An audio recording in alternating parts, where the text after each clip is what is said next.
You're listening to the voices of the Occultinarium. Keep your friends close and your demons closer. Welcome. Hello and welcome to tonight's episode of the Occultinarium. We are the voices of the Occultinarium, and your hosts tonight are Adriana, Luigi, Amelie, Lynn. Tonight we're bringing you another episode of our row of interviews. So tonight we shall interview another one of our hosts, and tonight is going to be this one. tonight is So- Lynn's turn. welcome. Oh gosh, and I don't know the question's gonna be blind. Half blind. So yes, shoot away. Well, I have the first question.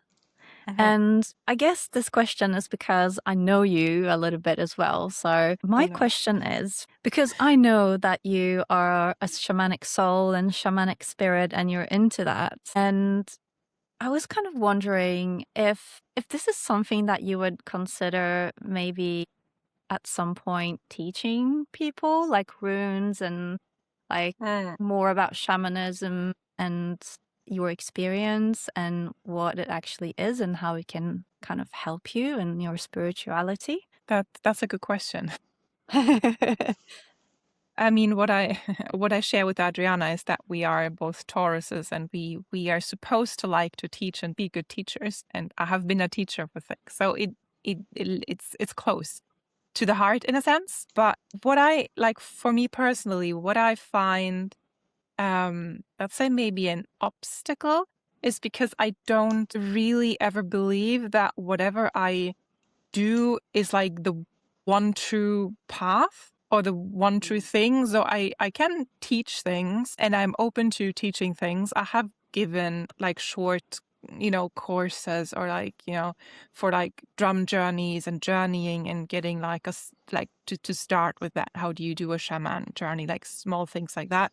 And I could absolutely do it in a bigger thing. But for one, I'm really bad at marketing myself as anything. So I'm like, come here I am a teacher, I can teach you things, that is true, but like I don't do the signpost stuff. So that is a bit in the way. And then that, I do things my way, and the way that I would be teaching is like, okay, I do it this way, you can do it another way, but this works for me, but I'm not like, I wouldn't be able to do very well with people who would see me as like, you're the one person who knows this and nobody else knows it, so you're my guru or something. Like that would be like, no. yeah, so that would be something like, no, please read other things, So in a way I would consider it, but knowing my life so far and how things have worked out with like teaching spiritual things, I wouldn't put myself out on a poster, to probably, unless maybe, when I'm 60 or like, I'd have nothing else to do, maybe then. But if people were to approach me and know this about me and be like, hey, can you tell me about it? Can you teach me about it? Then I'm always open for that. So in that way, I guess, yes. I think that's a very healthy way to look at it.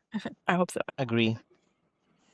And probably the marketing bit, it's something that we can all recognize ourselves. Oh yeah. I know, You say maybe that as a Capricorn. one or two of us are more prolific, more better at it than others. I'm talking about you, Amelie.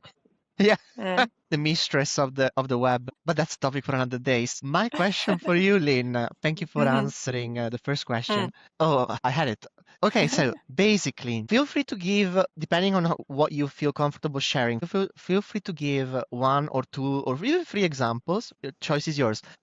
Who and or what is your biggest enormous source of inspiration? Who do you go to? Who and or what? Because it could be like a people, beings, but it could also be like a topic, somebody, my what can be the fridge, like my source of inspiration is nutrition and kebab and whatnot. So where does your heart go to? Where does your heart go to every time to seek inspiration, renewal, novelty, curiosity? That is a that is a a tricky question. Is another word for it. I'm so happy it's dark here, so nobody can see me blushing. So a very, very interesting question, because I remember when I was younger, we had to write this essay on who we look up to, for example. And I felt like everybody in the room knew exactly what to write because everybody had like there's like some star or their parents or something. And I was just like empty. Like I had no human being that I could, and that sounds a little, I don't know, sad or broken or not like how a person should work. But I had nobody in mind at first that I was looking up to that I would use as a source. It's similar if the way that you're asking, I feel. So I draw blanks when people ask me that when it comes to human beings. I really have to go in my brain and then like sit there for 10 minutes and then think, who is an inspiration to me? I mean, there are certain people who are like very artsy that inspire me in how they're doing their art. Like some of my favorite artists, like Stephanie Law, for example, they inspire me in how they're involved in their art and how they just, immerse themselves. So I could say that, certain artists, they have a way to inspire me, but in a grander scheme, it's really more like the supernatural entities that I'm entangled with. For the past few years, at least, that's been a big source of my inspiration. And I remember it was actually kind of funny. I can do a tiny little anecdote because it didn't come the way that I thought it would come.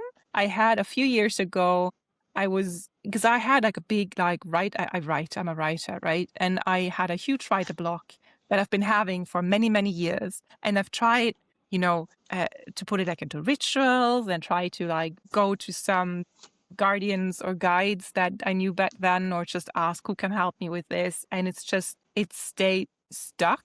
And then I remember that I connected shortly to a certain deity that was supposed to be very connected to poems and poetry and all that.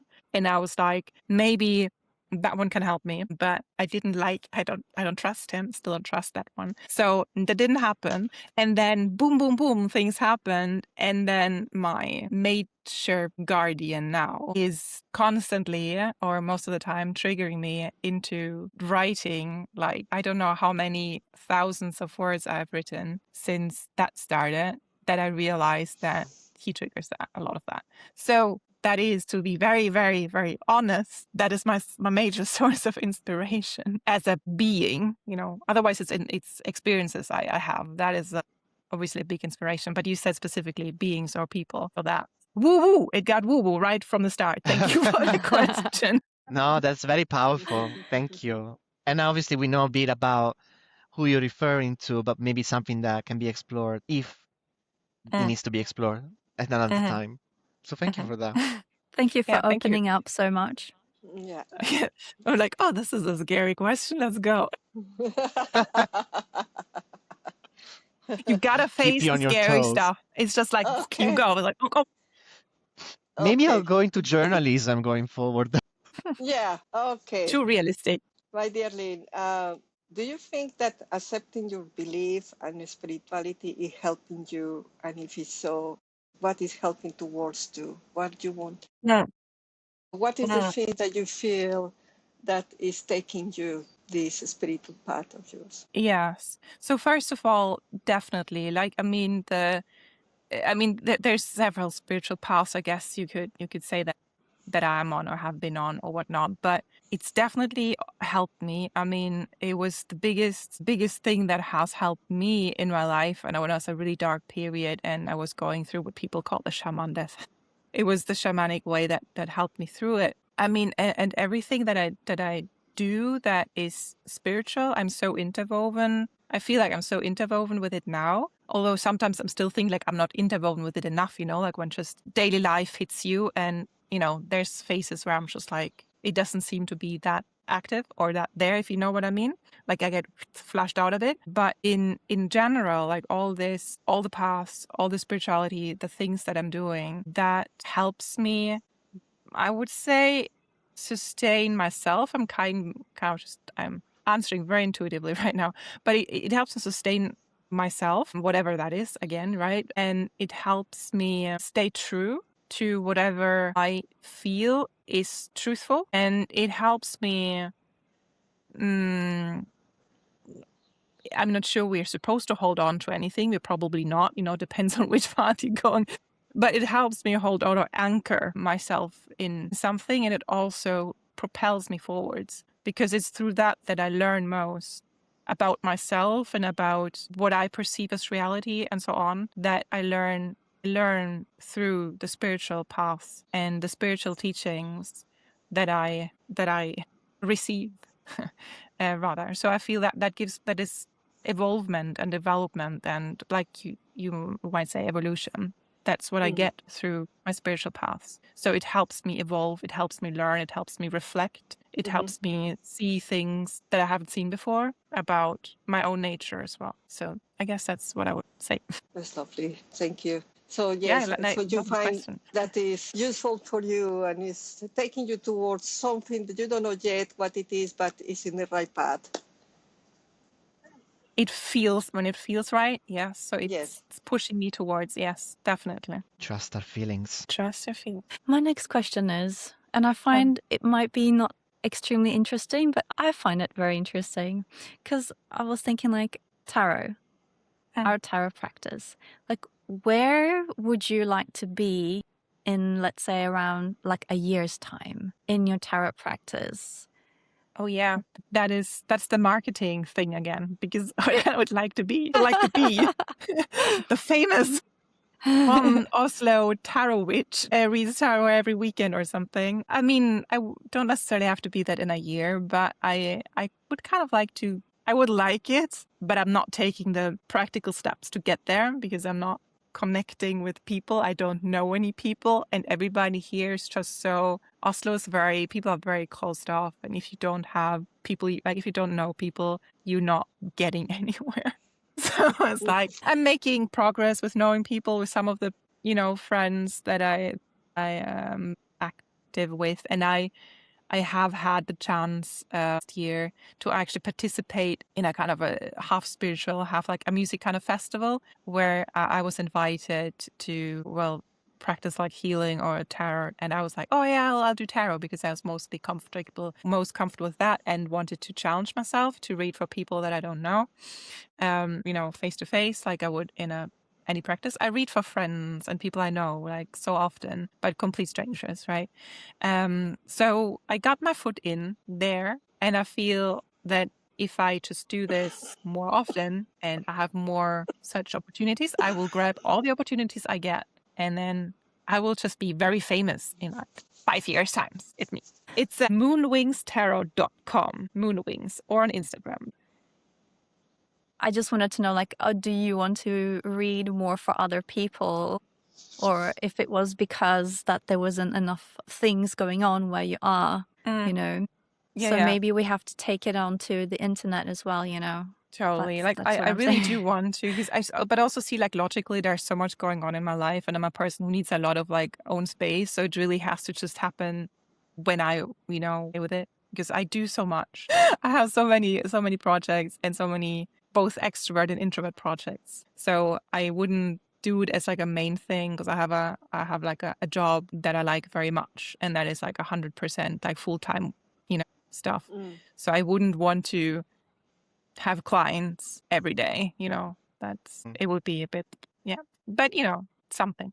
If you're a very, very special person and you really would like to have a reading with Lynn, I am warmly recommended. No, but yeah, but really, I really love doing it. I think that would be an interesting topic at some point as well. Like, not to bring out more ideas, but like, how do introverts and extroverts, how do we interact with this spiritual world, with this marketing world? Who knows? Yeah.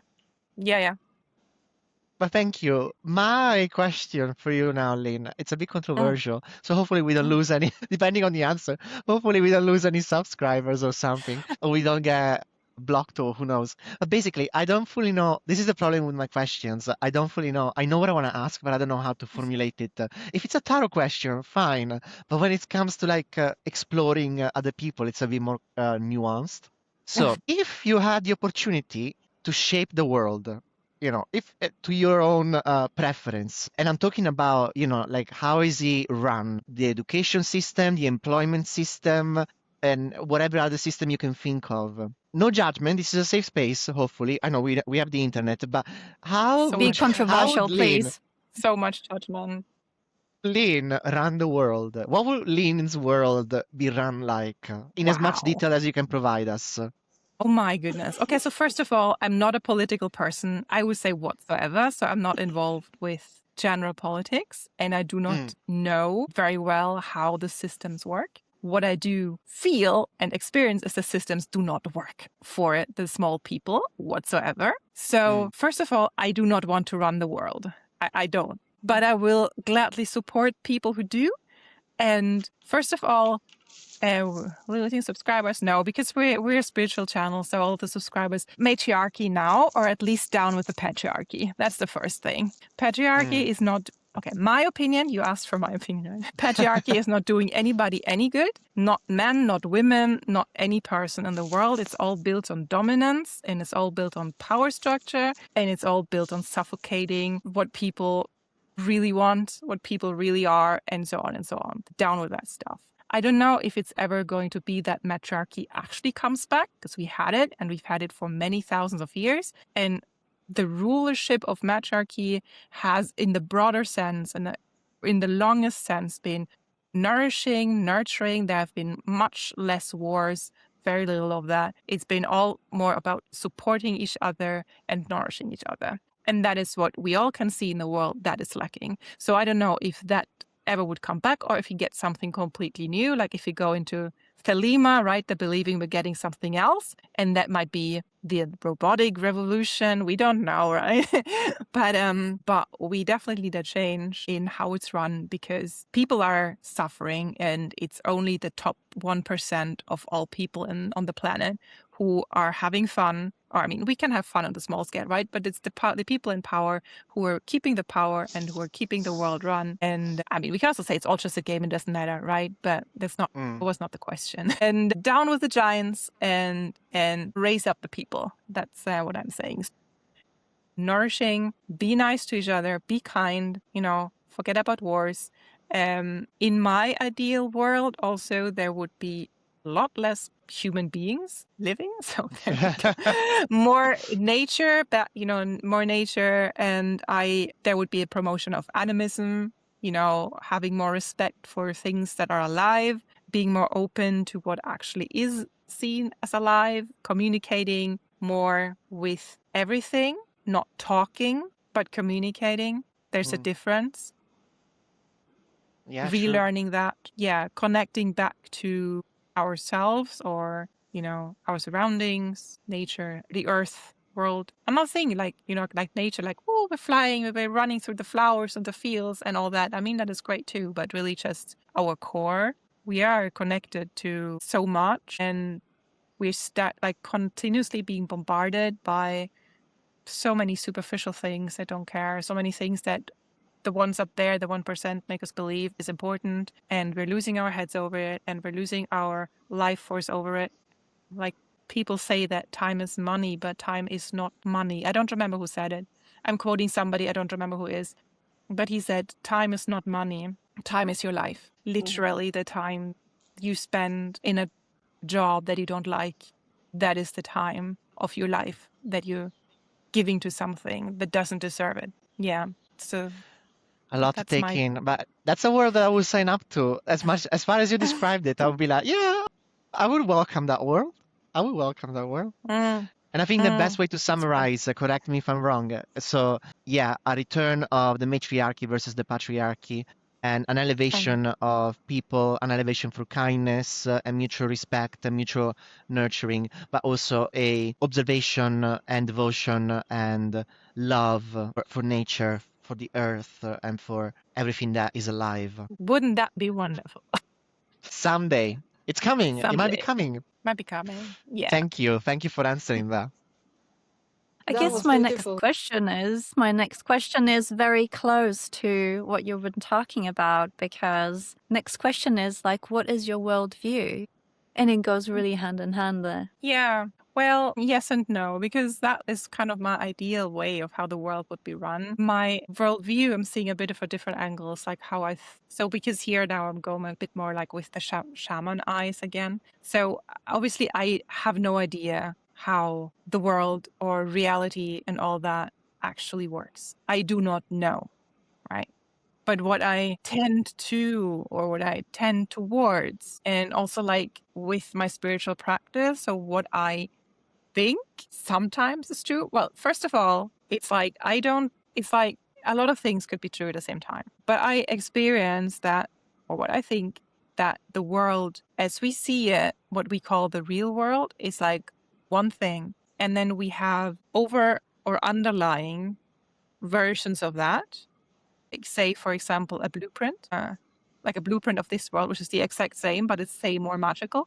And that is in some techniques that that in one of my shaman schools that we do, is that if we want to change things in this material world that we're having, we can go into the blueprint world that looks exactly the same, and we change it there. And that will change the material world as well.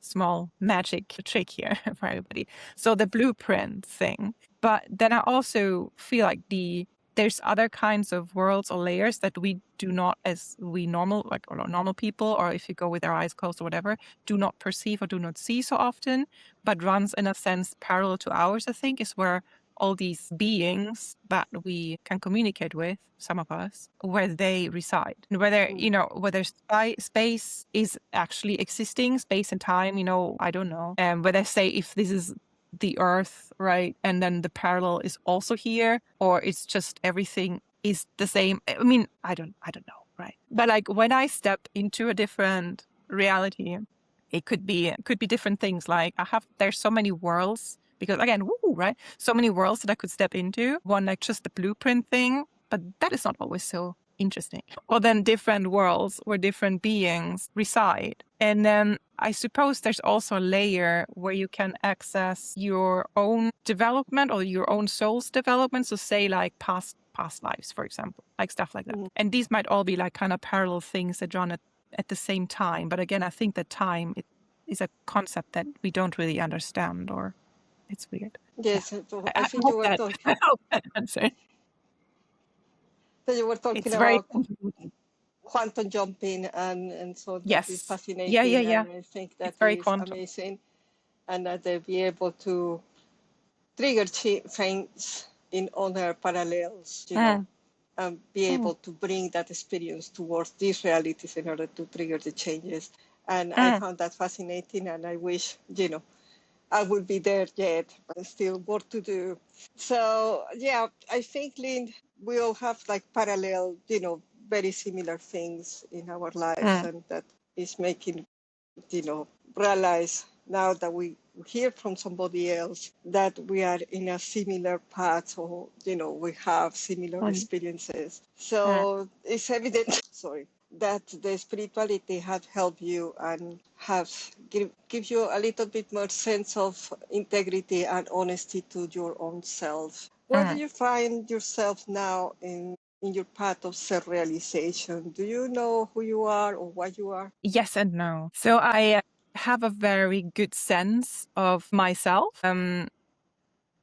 Normally, I have a very good sense of myself and what is truthful to myself in a way. And I know to trust my own like awareness of stuff, which is important when you have to deal with people who are, for example, narcissists, which has happened, and try to change your worldview or your perception of things. And yeah, so I feel I'm very steadfast in who I am, but at the same time, who I am also changes, or it moves, right? It's not stable. So I feel like I know myself very well, but I'm not limiting my own being, or I don't want to limit my own being to what I know that I am. And that is obviously where a lot of clash comes in, because my ego and my awareness, and I'm like, but I am like this. And then something else or somebody can give me the input of like, no, but try that instead. I'm like, oh no, but I can't do that. Like, so obviously there's a lot of resistance to certain changes or breaking through that. And it's obviously very psychological as well. There might be like trauma and blockages that, everybody has, and I have them as well. And my guide helped me also with that in not always a gentle way. It's sometimes like, you just you jump now. or I'll slap you, It's like, I don't always love that. But when I do go through with it, then I come out a different self. In a way, so like, yes, I know myself, but I do not know who I'm going to be. I think the essence of myself is very strong, like, because I still remember myself as a child. And in a lot of ways, I'm still true to who I used to be as a child. So I feel like this essence of myself is very, like, not necessarily linear, but it's very strong, maybe, if that's the right word. I can sense that. And everything around is like wobbly and can kind of change. But what I am, I don't know either, because obviously there's names and there's words that I can use. And all of these names and words collapse me, if you think in quantum again, like collapse me into that thing. So if I say I'm a witch, then I collapse myself in a witch. And I like that because I like that word. I can also say I'm a dog trainer. And then everybody sees me as a dog trainer and imagines me as like me with doggies. And that's another thing. Yeah. And I can say I'm a vet tech. And then people see me, oh yeah, you're working with animals. And I'm like, yeah, but I'm also like a shaman. And I'm also a writer. And some of these things go hand in hand well together, but not necessarily all of them. So there's a lot of these things, right? And they all collapse, and a collapse helps in a way to form something, but it also makes things very narrow. And sometimes I don't even know if I'm a human being, because also sometimes I present as a human being, right? I think, but also sometimes it's just like, what is a human being? We're just weird things that we recognize each other by skin sacks. That is how we recognize each other. I wear a sack of skin, and this sack of skin is Lynn, but you don't even know my skeleton or my soul, right? So it's just weird. Okay, life is fucking weird. Very fair observation. Reality is weird. Yeah. Ain't that the truth? Yeah. So speaking of reality is weird, speaking of which, here I am coming back with the controversial questions. Yes. What do you not believe in? Right. Yeah.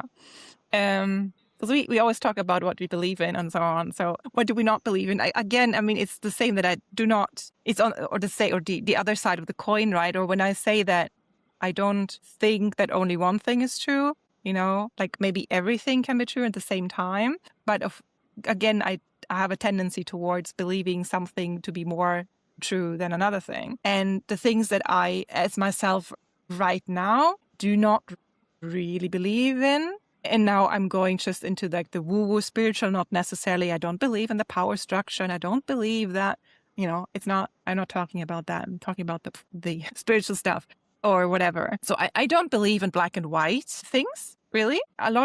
Some of my practices, they talk a lot about like light beings, and we're like the beings of light and stuff. And some people say angels, and not, and this light and darkness thing. I do recognize the concepts of light and darkness. I recognize the concepts, but I don't believe in opposites as much as people want to. So, and that because, obviously people think that light is good and dark is bad. And I absolutely do not believe that. I've always had a very fascination for things that were considered dark without, not, slaughterhouse kind of murder, blah, blah, dark, but just things that are creepy or considered dangerous or scary or whatnot. And even in shamanic practices, like the old school practices, like from the 60s, like the first books that were written from like Western people, even there, when they're like describing how to journey into the other world, for example, and what to do or what not to do, it's a lot of fear-based stuff, I find. Like there's this one, because names, everybody will know who I'm talking about, who knows this, because he's like the pioneer in shamanism, a white person who wrote this book. But anyway, he's like, if you meet something in the other world that has red eyes, do not engage, turn around, this is bad. But what would Lynn do? And she goes into the other world and she sees like a being that has fangs and is dark and has red eyes and seems scary. I'm like, okay, who are you? And I'm not naive. I'm not like, who are you? Right? I mean, I feel the fear, or I feel like there is something that is scary. But I have learned, I've had that, obviously, I've had as a child, I was terrified of things. There was things that I said, but there was a learning process. I wasn't born like this, right? But in my learning process, I have learned there was a switch when I was just stopping myself from being like, oh shit, this is bad. I was just like, but is it? And there was really like this experience where I met something, and this something was really threatening me, and you can like just imagine like a big monster with fangs and claws, and it's like, I'm going to rip you apart, I will kill you, I will, and it was really in my face, and everything was like saying like, get the fuck away, call guardians, whatever, protect yourself. And I'm like, and then I just stood still and I just let it do the things, because I knew like it wouldn't hurt me, or I was just I was just testing things, I was just being rebellious. And then it was really like, wah, wah, wah, and then it stopped. And then it just looked at me, and then it was quiet. And then after, I don't know, 10 minutes, we had a conversation.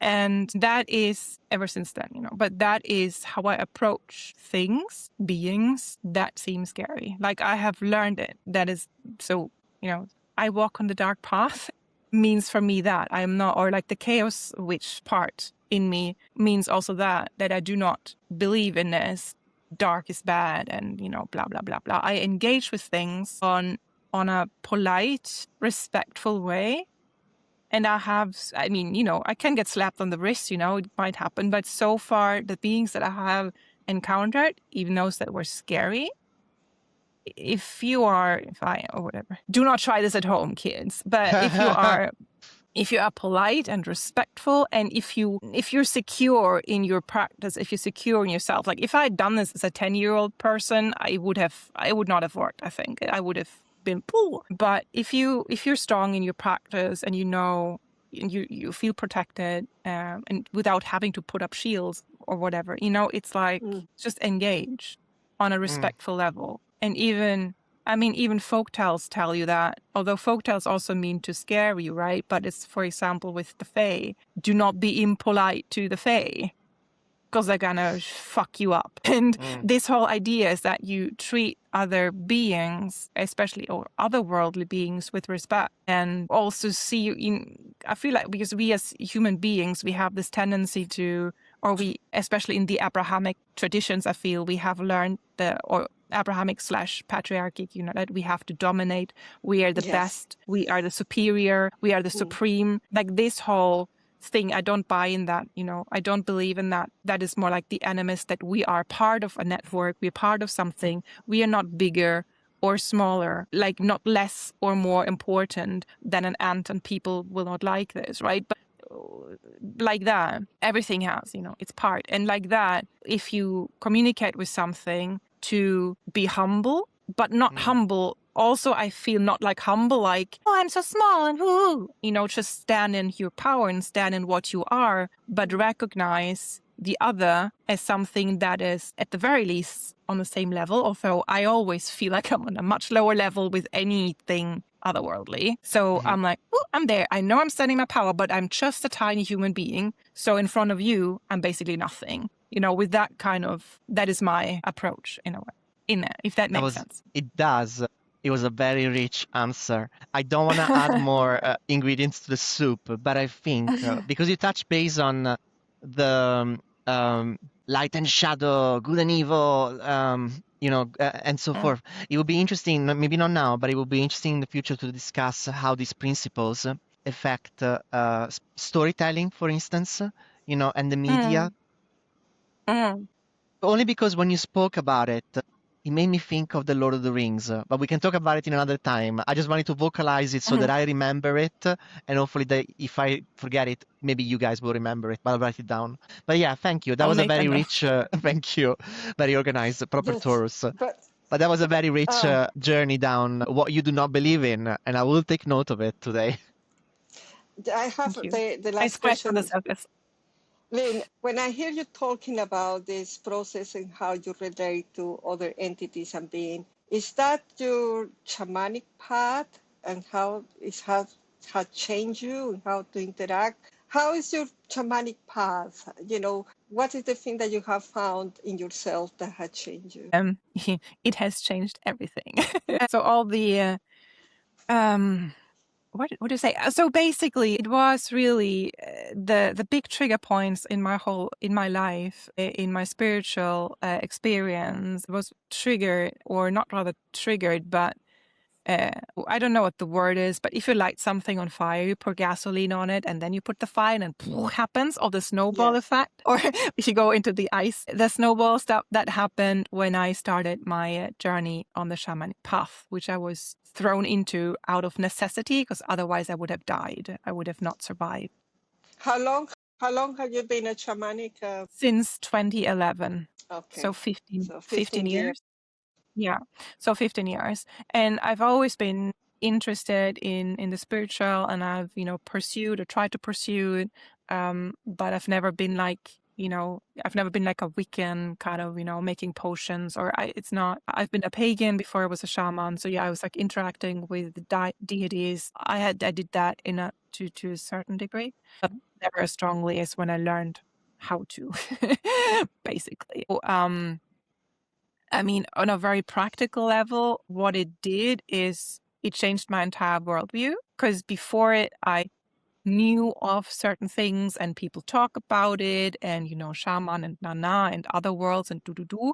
And I knew of it. And I mean, I was practicing meditation a lot. So changes of awareness was familiar to me, familiar ground, but not when you do it with a certain purpose and with a certain goal, as you do when you do shaman journeys. You're very aware of what you're doing, and for me, it's very vivid when things happen. Like people have very different ways of perceiving set things. Like some people see colors and they understand colors, and some people get sounds.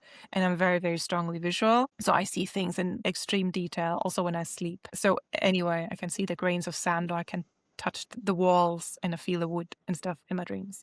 But maybe I'm not even dreaming. I don't know, right? Different thing. But so how to interact with other worlds, just the fact that they're a fact, right? But for my reality, right, it's a fact that there are other worlds and that you can interact with them, and how to do so, and that you can travel into these worlds. And that just obviously turned my whole life around, because as a child and growing up, I always wanted to meet, the fairies and the unicorns and the dragon. I was like, I believe, I've just never met them. And I've not met all of these things, but I can say that my life has become richer. And of course, people can say, "Yeah, you're just making it up." But I'm past that now. It's like, yeah, maybe I'm making it up, but there's so many things I can't explain with making it up anymore. So it doesn't matter, because I think even if you think you're making it up, if it has an effect on you that changes you to something better, does it really matter if you're making it up, right? So because I don't know but in my reality, my reality changed because I realized there's other worlds and I can access them. Not just that it's some fantasy, although, maybe it is, but it's not just some fantasy. I can access it. I can walk other worlds. And that is what I do now, not constantly, but very often. I tap into the other side and I talk to beings there, specifically my guardian, very often, because he won't let me alone. It's okay. I don't want him to leave me alone, so it's fine. But it's very active, and it's very rich, and it's very giving and very nourishing, replenishing, and it's also very nurturing. Like I feel protected without not the need of like I have shields and spears, but I just feel, let's say not protected, but let's say I feel held and I belong. That's a beautiful thing. Thank you, Lynn. It's beautiful. You have opened a beautiful window for us, full of love and magic. Thank you. Thank you. Thank you. Although I'm not all of that, I can curse everybody. No. I just pretend I'm nice. But you heard it between the words, because I talk to dark beings and dark things that are scary. So clearly I must be an evil witch. So there you go. Yeah. Thank you for all the questions. Yes. This is very weird, being interviewed and then jumping back into, okay. Yeah, I was just thinking about that. This concludes. I think that was a lot of questions. Thank you very much. I did not really know where this was going to go, but I feel like I said things that are true to what I would have liked to say.